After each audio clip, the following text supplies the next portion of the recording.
吗？我们都是好妈妈。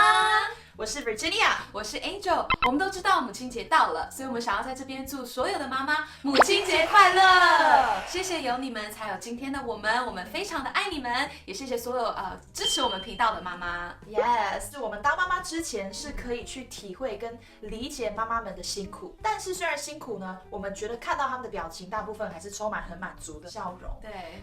结果当了妈妈之后才发现，我们的想象跟现实落差其实实在太大了。没错，所以我们今天的怎么办大讲堂就要来跟大家分享关于喂奶。对不起，因为刚刚有 bring back 很多的就是喂奶的恐惧。对，不好意思。所以我们今天要来跟大家分享关于喂奶你所不知道的事情。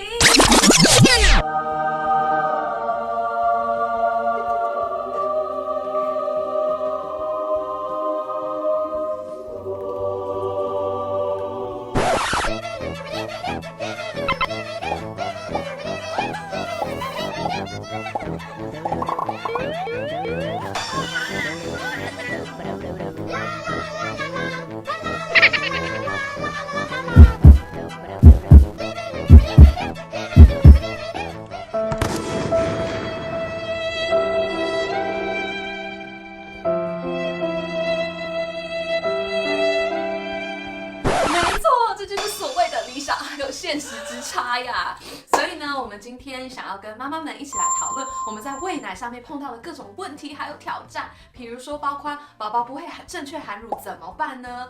胀奶、石头奶、奶头破皮流血，还有颈椎可能酸麻，或是时刻在滴奶。老板来杯大杯真奶。那这就要讲到我第一次喂奶的时候，我整个大叫是跟就是生产的时候一样的惨叫，你知道吗？因为超痛，我眼泪当下就飙出来，然后我还整个说啊，他是不是有牙齿已经长出来了？怎么那么痛？真的，就出生的时候他嘴巴其实很小，所以他张的不够大去含乳，他只能用啃的。哦，很痛，所以鸡腿吗？就是这样。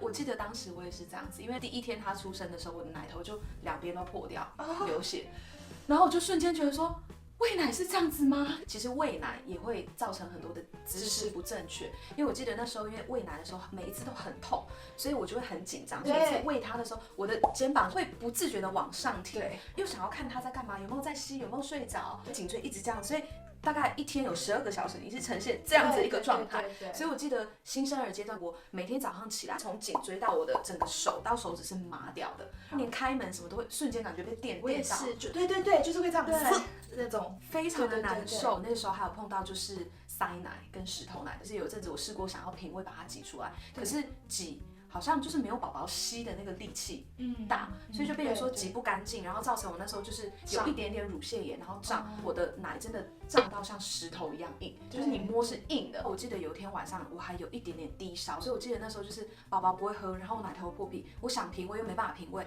然后挤出来又挤不干净，就是各种这样子的一个挑战跟困难。那 Virg 我们来跟大家分享一下我们是怎么解决我们喂奶所碰到的问题吧。我那时候第一个问题当然就是宝宝不会正确含乳，我的助产师就跟我建议一个非常好的东西，就是这个叫做 Nipple Shield。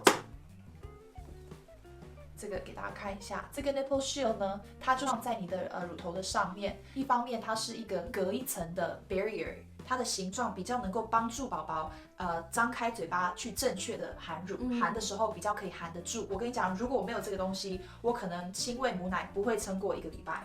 因为真的太痛了，可是用了这个之后就真的没有痛了。哇，对，它叫 Nipple Shield。但是呢，这个不是所有的医生都会建议。如果宝宝有体重的一些问题，比如说他增重的不够快啊，或者是可能宝宝体重掉得太快，那就不可以用这个东西。所以还是要去问一下你的医生。我之前就是不知道有这个东西，上网查，很多妈妈就是说破皮就是继续给他喝，忍耐，为母则强。对。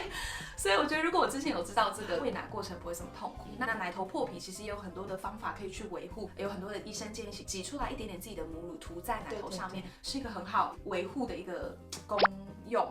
对，然后还有我自己呢，跟 Verge 都有用，它就是羊油，非常的天然，它也可以涂在奶头上面。那宝宝其实也可以吃，有很多妈妈其实有用，比如说植物油啊，然后椰子油，所以这是对我个人非常有效的。前面有提到一个是时刻滴奶的这个问题，那我们都知道呢，母奶其实是非常珍贵的。对，所以那时候我早期每次喂奶的时候，就是一边在喂奶，另外一边其实是会滴，不然就是喷。后来选择用这个东西，就是一个接奶瓶。宝宝在这边喝奶的时候，你另外一边就用这个接，就真的是每一滴奶都可以保存住，可以冻起来，然后下一次变成用品喂。记得我那时候多的奶，我就是把它做成肥皂啊，然后给宝宝洗母奶肥皂，皮肤超好，母奶澡，对宝宝皮肤其实非常的好。颈椎酸麻、姿势不正确等呢，其实我有一个非常好的东西可以建议给大家，就是这个叫做 My Breast Friend Pillow。Breast Friend， 对，这个部分它就是支撑你的腰，所以非常的好。然后你要使用就是这样子来使用，好怀念哦，对，女儿曾经这么小过，对呀，绑在这边，你可以自己调整那个松度这样，然后这个地方呢就是可以支撑宝宝，然后同时你的手也可以很放松。这里还有个小小口袋，所以像妈妈如果你要放布啊，放你的手机啊等等，就非常的方便。这时候还就是背着这个，然后走来走去这样喂，就还可以一面做其他事情。他们如果你还没有用过的话，可以使用看看这样。对，我平常在家里的时候，我后来找到一个对我最舒服的姿势，其实就是躺着喂。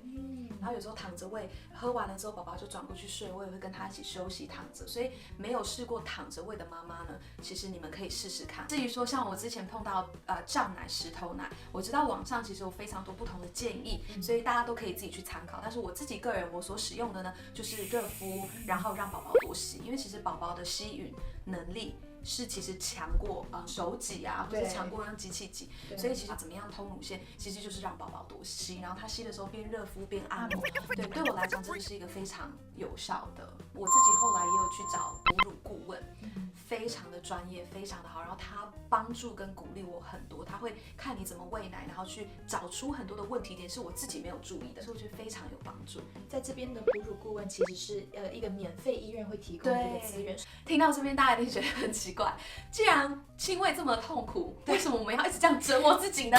自虐吗？对啊，所以我们来跟大家分享一下，让我们坚持下去的那个原因。一开始还是觉得坚持想要亲喂，因为我觉得母奶的好处还是很多的，甚至被称为叫做一体黄金。哇哦！除了维他命 D 之外，宝宝前6个月所需要的所有营养都可以从母奶当中去摄取到。随着宝宝年龄的增长，母奶的成分也会依照他的需要去改变。那母奶也有很多的天然抗体，也在增强他的免疫力。喝母奶也能够去降低他们的一些炎症或者是过敏体质的几率。没错，对。除了刚才 Verge 讲的，就是母奶有各种的营养、抗体跟好处之外，另外一个亲喂的好处呢，就是对于宝宝的口腔空间、口腔肌肉发展、舌头摆位是一个非常非常好的练习。它最大让我坚持下去的原因呢，其实就是那个哺乳顾问。我觉得他真的影响我非常非常的深。我记得第一次预约去看他的时候，他就跟我讲说，你不要觉得你自己是一个没有价值的人。你不要觉得24小时有一半的时间，12个小时你都在喂奶。我听到这句话，我就整个大哭，戳到你的点，戳到我的点。然后因为那时候我是 feed on demand 嘛，就是说只要宝宝想喝，我就给他。那当时其实我自己一直在怀疑说我这样做是对的吗？因为身边很多的妈妈跟朋友出于好意，就告诉我说，你不要让自己那么累啊，宝宝哭你就让他等，开始训练他。当时就是有很多不同的声音，很多的拉扯。对，哺乳顾问就告诉我说，其实宝宝没有想要，他们只有需要。就是 babies they don't have wants, they just have needs。然后我觉得这句话就是很深的影响我。他说，其实当一个宝宝他可能在哭，他表达他的需要的时候，我们身为妈妈的，然后或是照顾他的人，我们能够去满足他。其实宝宝就是在从小他就在经历说，当我有个需要，我是可以被满足的。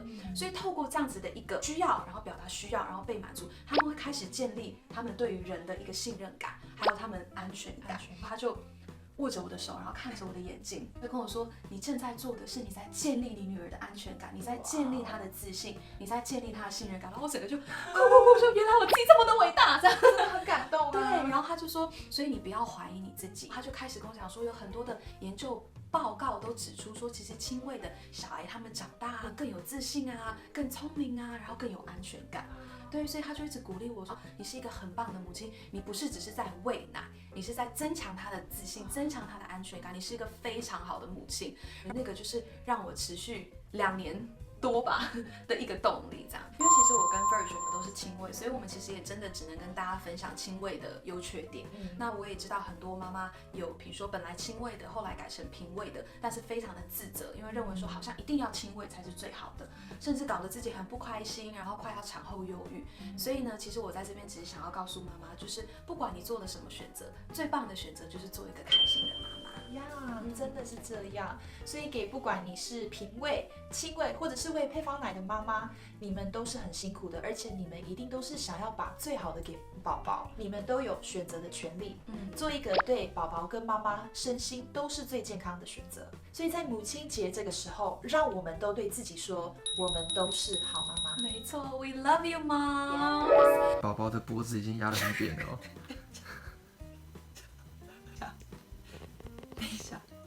等一下 ，That's really hard to drop the phone， 掉不下去。你怎么会事先去捡手机呢？你应该事先关心你的宝宝吧？